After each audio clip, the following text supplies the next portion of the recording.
Hi అండి. ఈరోజు నేను లంచ్‌కి సాంబార్ చేద్దాం అనుకుంటున్నా. సాంబార్ చేస్తూ నేనేం జాబ్ చేస్తాను, ఏంటి అని జెప్పి మాట్లాడుకుందాం.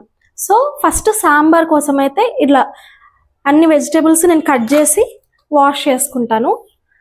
ఆలోపు ఏంటంటే యాక్చువల్‌గా నేను బీఎస్సీ స్టాటిస్టిక్స్ చేశా అనమాట. సో, బీఎస్సీ స్టాటిస్టిక్స్ చేసిన తర్వాత ఇంకెవరైనా ఏంటి జాబ్‌కి మన స్టడీకి సంబంధం లేకుండా జాబ్ జేయడం అలవాటే మనకి. సో, నేను గూడా అట్లనే బీఎస్సీ స్టాటిస్టిక్స్ చేసి తర్వాత ఒక 8-9 మంత్స్ నేను లైఫ్ ఇన్సూరెన్స్ కంపెనీలో వర్క్ జేసినా అనమాట. సో, ఇన్సూరెన్స్ కంపెనీలో ఎలా ఉండేదంటే front end work and back end work ఉండేది.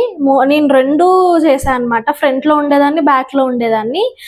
కానీ కస్టమర్స్ క్వెరీస్ ఇవన్నీ రిజాల్వ్ చేస్తూ ఉండాలన్నమాట. అసలు చాలా హెక్టిక్ ఉండేది. మార్నింగ్ ఎప్పుడో వెళ్తే నైట్ 7-8 అయ్యేదన్నమాట. చాలా హెక్టిక్ అనిపించేది.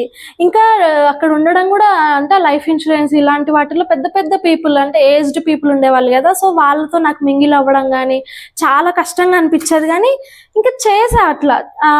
ఇంకా ఎలా ఉండేది, ఫార్మల్స్ వేసుకెళ్ళాలి, ఓన్లీ సాటర్డేస్ క్యాజువల్స్ ఉండేవి. ఇంకా అట్లా చాలా డిఫరెంట్‌గా ఉండేదన్నమాట. వాళ్ళతో పెద్దవాళ్ళు కాబట్టి కొంచెం కేర్‌ఫుల్‌గా మాట్లాడడం ఇట్లా చాలా ఉండేవి. తర్వాత ఒక 6 మంత్స్ చేసిన తర్వాత నాకు ఒక రియలైజేషన్ వచ్చింది. ఇంకా ఎన్ని రోజులు ఇట్లనే ఇలాంటి జాబ్ చేస్తాము, ఇదైతే వర్కౌట్ కాదు, ఇది కష్టమే అనే ఫీలింగ్ వచ్చింది. సో, ఇంక ఇది వర్కౌట్ అవ్వదు అని చెప్పి నేను డిసైడ్ అయ్యా. ఎందుకో నాకు ఎంబీఏ చేస్తా అనే తెలియక ముందు నేను ఐసెట్ రాసా అనమాట. నాకు అప్పుడు అనిపించింది, అరే నేను ఐసెట్ రాసా కదా, నేను ఎంబీఏ చేద్దాము అని చెప్పి కరెస్పాండెన్స్లో ఎంబీఏకి అప్లై చేశా అనమాట. సో, ఎంబీఏకి అప్లై చేస్తే నేను జాబ్ చేస్తూనే ఎంబీఏ కంప్లీట్ చేశా. ఇంకొక స్టోరీ ఏంటంటే ఎంబీఏ మార్కెటింగ్ చేశాను అనమాట. నేను ఆ మార్కెటింగ్ చేస్తున్న టైంలోనే ఇంకా నేను నెక్స్ట్ దేన్ని చూస్ చేసుకుంటే బెటర్, ఏ డొమైన్ చూస్ చేసుకుంటే బెటర్ అని చెప్పి ఆలోచిస్తున్నప్పుడు డిజిటల్ మార్కెటింగ్ రైజ్లో ఉంది అని చెప్పి మాకు తెలిసిన ఒక అంకుల్ సజెషన్ ఇచ్చిండు అనమాట. సో అట్లా నేను డిజిటల్ మార్కెటింగ్ గురించి తెలుసుకున్న తర్వాత నిజంగానే బాగుంటుంది, ఫ్యూచర్ బాగుంటుంది అని చెప్పి చాలామంది చెప్పినారు. సో ఇన్స్టిట్యూట్స్ కూడా కొన్ని తిరిగి కనుక్కున్నా అనమాట నేను. సో అందరూ బాగుంటుంది అని చెప్పిన తర్వాత నేను డిజిటల్ మార్కెటింగ్ ట్రైనింగ్ తీసుకొని సో అప్పుడు జాబ్ జాయిన్ అయిదాం అట్లా ఉండింది నాకు. సో నేను ఇటు కరెస్పాండెన్స్లో నేను ఎంబీఏ చేస్తూనే అటు నేను డిజిటల్ మార్కెటింగ్ ఇన్స్టిట్యూట్లో జాయిన్ అయినా అనమాట. ఒక పక్క నాకు జాబ్, ఈ ఇన్సూరెన్స్ జాబ్, నెక్స్ట్ ఇంకా ఎంబీఏ అంటే డైలీ వెళ్ళేదాన్ని కాదు. ఎంబీఏ ఓన్లీ ఎగ్జామ్స్కి వెళ్ళేదాన్ని. ఎగ్జామ్స్ రాస్తూ ఇటు ఇన్స్టిట్యూట్ 3 మంత్స్ అనమాట.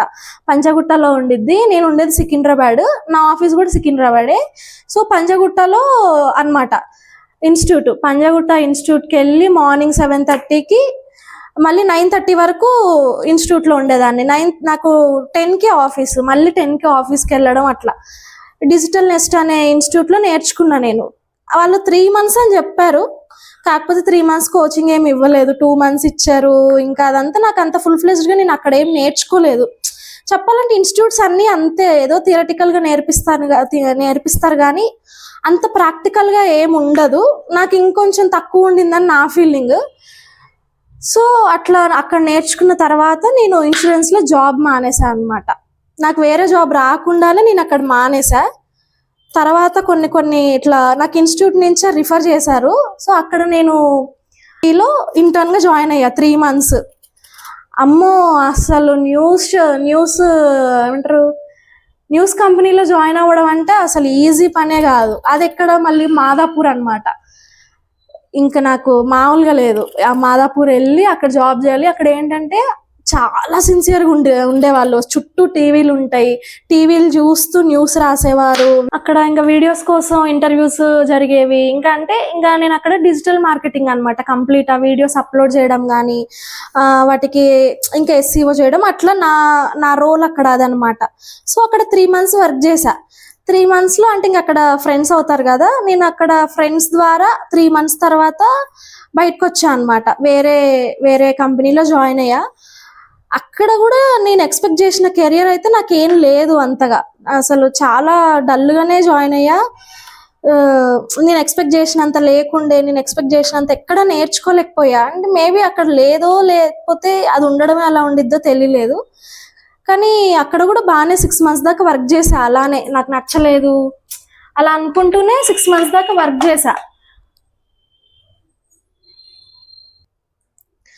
మర్చిపోయినా నేను చెప్పడం, ఈ వెజిటేబుల్స్ అన్నీ నాకు కావాల్సినవి కట్ చేసుకున్నా.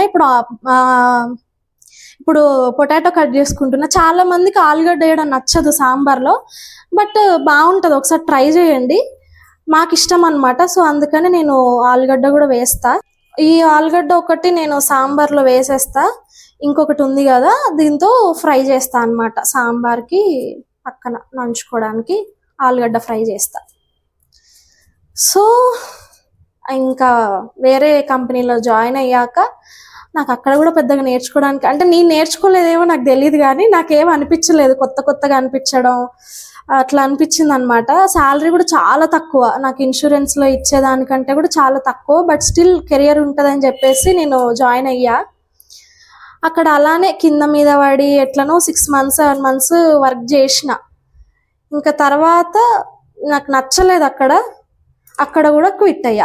సో అక్కడ క్విట్ అయ్యాక, అంటే నేను అక్కడ చేసిన పొరపాటు ఏంటంటే వేరే జాబ్ వెతుక్కోకుండా క్విట్ అవ్వడం అనమాట. ఓవర్ కాన్ఫిడెన్స్ అనుకోవచ్చు దాన్ని. వేరే జాబ్ వెతుక్కోకుండా క్విట్ అవ్వడం వల్ల చాలా స్ట్రగుల్స్ ఫేస్ చేసా, ఫినాన్షియల్గా, మెంటల్గా. అసలు పిచ్చి లేచినట్టు ఉండేది. అంటే డైలీ జాబ్కి వెళ్ళి ఒకేసారి మానేస్తే ఎలా అనిపిస్తుంది, ఇంట్లోనే ఉండి పిచ్చి లేవడం అట్లా. తర్వాత కొన్ని ఇంటర్వ్యూస్ వెళ్ళా. సో చాలా ఇంటర్వ్యూస్ ఫేస్ చేసా. అసలు ఆ ఇంటర్వ్యూస్ ఎలా ఉండేవంటే చాలా, అంటే అసలు ఆ క్వశ్చన్స్ నాకు అర్థం కాకపోయేవి, నాకు తెలియదు అసలు, ఎప్పుడు వినని పదాలు. ఎందుకంటే నేను ఎక్కడ ఏమి నేర్చుకోలేదు పెద్దగా, నాకు తెలియకపోయేవి అనమాట. కొన్ని క్వశ్చన్స్ అయితే అమ్మో ఇవేంటి అన్న ఫీలింగ్ వచ్చేది. ఒక్క ఇంటర్వ్యూకి వెళ్ళి ఏడ్చినా కూడా ఏంది ఇంత టఫ్ ఉంది అసలు అని చెప్పి. ఇంకా అప్పుడు నేను రియలైజ్ అయ్యా అనమాట, మనకి ఇవన్నీ వర్కౌట్ అవ్వవు, ఇంకా మనం జాబ్ కంటే ఇట్లా ఫ్రీలాన్సింగ్ చేయడం బెటర్ అని చెప్పి డిసైడ్ అయ్యి ఫ్రీలాన్సింగ్ స్టార్ట్ చేశా. కానీ అది ఈజీ అనుకుంటే అస్సలు ఈజీ కాదు. కాకపోతే చాలా వరకు నేను నేర్చుకున్న ఫ్రీలాన్సింగ్లో. క్లయింట్ కమ్యూనికేషన్ ఏంది, క్లయింట్ రిక్వైర్మెంట్ ఏంది, దానికి నేను ఏం చేయాలి, ఎలా చేయాలి అని ప్రతిదీ నేను నేర్చుకుంది ఫ్రీలాన్సింగ్లోనే. నేను ఇన్స్టిట్యూట్లో నేర్చుకోలేదు. ఒక వన్ ఇయర్ దాకా జాబ్ చేశా. 1 yearలో కూడా నేను పెద్దగా నేర్చుకుంది ఏమీ లేదు, నాకేమి ఇవ్వలేదు వర్క్. నేను నేర్చుకుందంతా ఫ్రీలాన్స్లోనే అనమాట. నాకు ఫ్రీలాన్సే చాలా నేర్పించింది. సో అలా నాకు నేను క్లయింట్స్ తెచ్చుకోవడం, నాకు నేను క్లయింట్స్తో మాట్లాడడం, ఇట్లా. సో నా డిజిటల్ మార్కెటింగ్ జర్నీ ఇక్కడ స్టార్ట్ అయిందని నా ఫీలింగ్. అసలు అయితే మాటల్లో పడి వంట మర్చిపోయినా చెప్పడం మీకు. ఇక్కడ ఇట్లా ఒక గిన్నె పెట్టుకొని ఆయిల్ వేసుకొని జీలకర్ర వేసుకున్నా, తర్వాత పచ్చిమిర్చి, తర్వాత ఆనియన్స్, ఒకసారి సాల్ట్ చేసుకుందాం, పసుపు ఉప్పు యాడ్ చేద్దాం కావాల్సినంత. ఎందుకంటే మీ అందరికి తెలిసినట్టే ఉప్పు వేస్తే పీసెస్ తొందరగా ఫ్రై అవుతాయి అన్నమాట. సో ఇవి ఫ్రై అయ్యాక ఉన్న కూరగాయల ముక్కలు ఒక్కొక్కటి వేసుకుందాం. కొంచెం కరివేపాకు ఇప్పుడు కొంచెం వేస్తా, మళ్ళీ తర్వాత సాంబార్ మరిగేటప్పుడు కొంచెం వేస్తా అనమాట ఫ్లేవర్ కోసం. నిన్న నైట్ కొంచెం ముద్దపప్పు ఆవకాయ చేసా అనమాట. సో అది పప్పు కొంచెం మిగిలితే అది ఇప్పుడు నేను సాంబార్ చేస్తున్నా. ఇందులో కొంచెం కారం వేసుకొని, చింతపులుసు, నేను ఇందాకే చింతపండు నానబెట్టుకొని పెట్టా, చింతపులుసు వేసుకోవాలి. బాగా ఇట్లా రసం అంతా తీయాలి, తీసి చింతపులుసు వేసుకోవాలి. అంతా మిక్స్ చేసుకొని కూరగాయలన్నీ సాటే అయిన తర్వాత అప్పుడే పప్పు వేస్తాను అనమాట నేను. సో ఇది చూద్దాం ఫస్ట్ అయితే.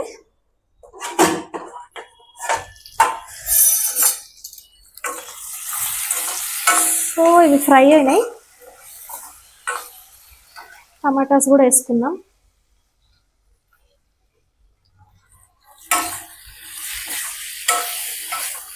మళ్ళీ కలుపుకొని మళ్ళీ ఇంకొక 5 minutes క్లోజ్ చేసుకున్నాం. సో డిజిటల్ మార్కెటింగ్లో శాలరీ ఎట్లుంటుంది ఏంటి అంటే నిజంగా ఖచ్చితంగా తక్కువే ఉంటుందండి. నేనైతే 10,000కి వర్క్ చేసిన. శాలరీ గురించి ఆలోచించుకొని నాకు రావట్లేదు నేను చెయ్యను అంటే మాత్రం కష్టమే. ఫస్ట్ వర్క్ నేర్చుకుంటే మనం తర్వాత ఎంతైనా సంపాదించగలుగుతాం. వర్క్ నేర్చుకోవడం కోసం అయితే తప్పదు. తర్వాత నీకు వర్క్ వచ్చాక నువ్వు ఫ్రీలాన్సింగ్ చేసుకుంటే మాత్రం ఖచ్చితంగా చాలా బాగా సంపాదించుకోవచ్చు. జాబ్ చేస్తే మాత్రం మీకు టైం పడుతుంది శాలరీ రావడానికి. 1-2 years అయినా అంటే 1 lakh తీసుకున్న వాళ్ళు ఉంటారు, 1.5 lakh తీసుకునే వాళ్ళు ఉంటారు. బేస్డ్ ఆన్ ఎక్స్పీరియన్స్ అండి, ఏముండదు. ఇంకా కంటిన్యూస్గా ఇంటర్వ్యూస్కి వెళ్ళడము, అక్కడ కొత్త కొత్త క్వశ్చన్స్కి ఆన్సర్స్ తెలుసుకొని మీ నాలెడ్జ్ని పెంచుకుంటూ ఉంటే, స్కిల్ పెంచుకుంటూ ఉంటే శాలరీ కూడా ఖచ్చితంగా పెరుగుతుంది, బాగా వస్తుంది అనమాట. సో మీరు ఖచ్చితంగా జాబే చేయాలనుకుంటే మాత్రం ఇది ఫాలో అవ్వండి. ఇంటర్వ్యూస్ అటెండ్ అవుతూ ఉండండి, కొత్త కొత్త స్కిల్ పెంచుకోండి. ఇప్పుడు చాలా టెక్నాలజీ వచ్చింది కదా, టెక్నాలజీ గురించి తెలుసుకోవడం. సో దానికి అది మనకు ఎలా యూజ్ అవుతుంది, మనం ఏం చేయొచ్చు అనే దాన్ని నేర్చుకుంటే ఖచ్చితంగా మనం రీచ్ అవ్వచ్చు అనమాట. మన ఎక్స్పెక్టేషన్ ఉన్న శాలరీ రీచ్ అవ్వచ్చు. అదే ఇప్పుడు వచ్చిన టెక్నాలజీ ఏంటి, ఏఐ జనరేషన్ చాలా చేస్తుంది. వీడియో ఎడిటింగ్ చేస్తుంది, వాయిస్ ఓవర్ ఇస్తుంది, మన ఇమాజినేషన్ ఉన్న ఒక ఏదైనా డిజైన్ ఇవ్వమంటే డిజైన్ ఇస్తుంది, మనకు కావాల్సింది ప్రతిదీ ఇస్తుంది అది. సో దాని గురించి తెలుసుకుంటూ మన స్కిల్ పెంచుకుంటే మాత్రం ఖచ్చితంగా మన ఎక్స్పెక్టేషన్ ఉన్న శాలరీ మాత్రం మనం రీచ్ అవ్వచ్చు. సో ఇప్పుడు సాంబార్ విషయానికి వస్తే, ముక్కలు ఉడికిపోయినాయి, ఇందులో ఈ పప్పు వేసుకుందాం.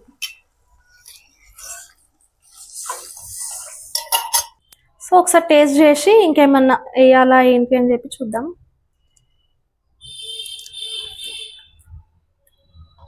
సాల్ట్ కొంచెం పడుతుంది, సాల్ట్ వేస్తా. సాంబార్కి కాంబినేషన్గా ఆలు ఫ్రై కూడా చేస్తున్నా, దానికోసం ప్రిపరేషన్ అనమాట. ఇంకా ఇప్పుడు ఫ్రీలాన్స్ విషయానికి వస్తే ఖచ్చితంగా టైం టేకింగ్ అండి. అది ఖచ్చితంగా మన పేషెన్స్ మీదే ఉండిద్ది. మనకు స్టార్టింగ్ ఇనిషియల్ టైంలో క్లయింట్స్ రావడం ఇలా ఏం ఉండదు, చాలా స్ట్రగుల్ ఉంటుంది, చాలా ఉంటుంది. కాకపోతే వన్స్ మనం మార్కెట్లోకి వెళ్ళాక దానికి పే ఆఫ్ అనమాట. మనం చేసిన స్ట్రగుల్కి అది పే ఆఫ్, చాలా మంచి రిజల్ట్స్ ఉంటాయి. ఒక 2-3 months ట్రై చేసి నేను చెయ్యను అని వెళ్ళిపోతే మాత్రం ఇంకేం ఉండదు. 100% ఇస్తే మాత్రం మనకు ఖచ్చితంగా రిజల్ట్ ఉంటుంది. ఖచ్చితంగా మనం చూస్ చేసుకున్న కెరియర్ అది రాంగ్ డెసిషన్ అవ్వదన్నమాట. నాకు 3 years ఎక్స్పీరియన్స్ ఉంది ఇప్పుడు డిజిటల్ మార్కెటింగ్లో. ఇప్పుడు నేను ఫ్రీలాన్స్ చేస్తున్నందుకు నేను నిజంగానే చాలా గ్రేట్ఫుల్ అది అనమాట. చాలా స్ట్రగుల్స్ ఫేస్ చేశాను నేను కూడా. వెంటనే నాకేం క్లయింట్స్ రావడం అలా ఏం లేదు, టైం పట్టింది.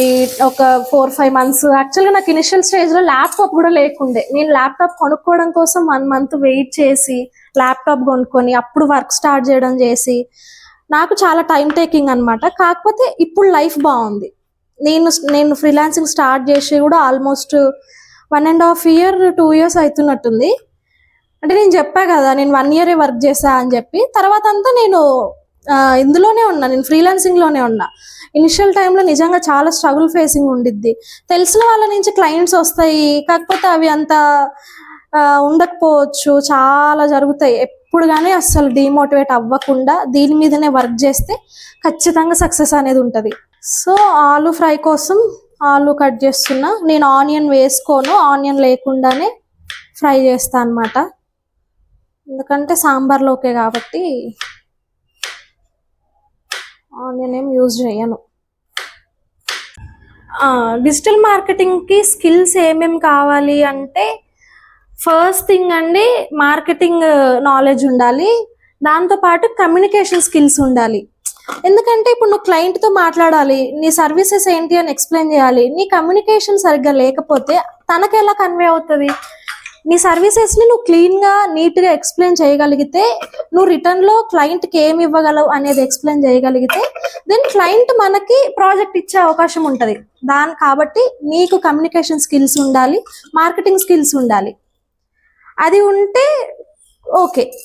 నెక్స్ట్ వచ్చేసి సోషల్ మీడియా నాలెడ్జ్ ఉండాలండి. అంటే మీకు సోషల్ మీడియాలో యాక్టివ్గా ఉండడం కానీ, హ్యాష్ ట్యాగ్స్ కానీ, ఎలాంటి పిక్చర్స్ అప్లోడ్ చేయాలి అనే దాని మీద కొంచెం ఐడియా ఉంటే మాత్రం ఓకే చాలు. ఇంకా అది మనకి బేసిక్ లెవెల్ అనమాట. సో నాకు అంత నాలెడ్జ్ ఏం లేదు ఇన్స్టాగ్రాము, ఫేస్బుక్ ఇట్లా సోషల్ మీడియాలో. సో మా హస్బెండ్ వాడతారనమాట బాగా, దానివల్ల నాకు కొంచెం నాలెడ్జ్ ఉంటుంది అసలు ఏం జరుగుతుంది ఇంటర్నెట్లో అని చెప్పి. నెక్స్ట్ వచ్చేసి క్యాన్వా నాలెడ్జ్ అండి. అంటే ఇమేజెస్ ఎడిట్ చేయడం కానీ, వీడియోస్ ఎడిట్ చేయడం కానీ తెలిస్తే బేసిక్ లెవెల్ అది. ఇంకా మనకి ఎలా ఎడిట్ చేయాలి, ఏం చేయాలి అని తెలిస్తే చాలు. సో ఫైనల్గా డిజిటల్ మార్కెటింగ్ గుడ్ కెరియరా అంటే ఖచ్చితంగా గుడ్ కెరియరేనండి. ఎందుకంటే ఇప్పుడు ప్రతి కంపెనీకి డిజిటల్ వైజ్ ఎక్స్పోజ్ అవ్వాలనుకుంటున్నారు, వాళ్ళ బ్రాండ్ని ఇంప్రూవ్ చేసుకోవాలనుకుంటున్నారు, సేల్స్ తెచ్చుకుందాం అనుకుంటున్నారు. సో ఇదంతా చేయాలంటే ఖచ్చితంగా వాళ్ళకి డిజిటల్ మార్కెటింగ్ కావాలి. అది చిన్న ఆర్గనైజేషన్ అయినా కానీ పెద్దదైనా కానీ వాళ్ళు డిజిటల్గా ఎక్స్పోజ్ అవ్వాలనుకుంటున్నారు.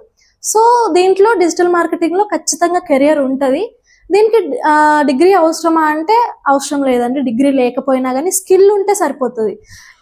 ట్రెండ్స్ అంటే ఇప్పుడు ఏం జరుగుతుంది, దేని గురించి ఎక్కువ సెర్చ్ చేస్తున్నారు పీపుల్, దేని గురించి ఎక్కువ సేల్ ఉంది ఏంటి అనేది తెలుసుకుంటే సరిపోతుంది అనమాట.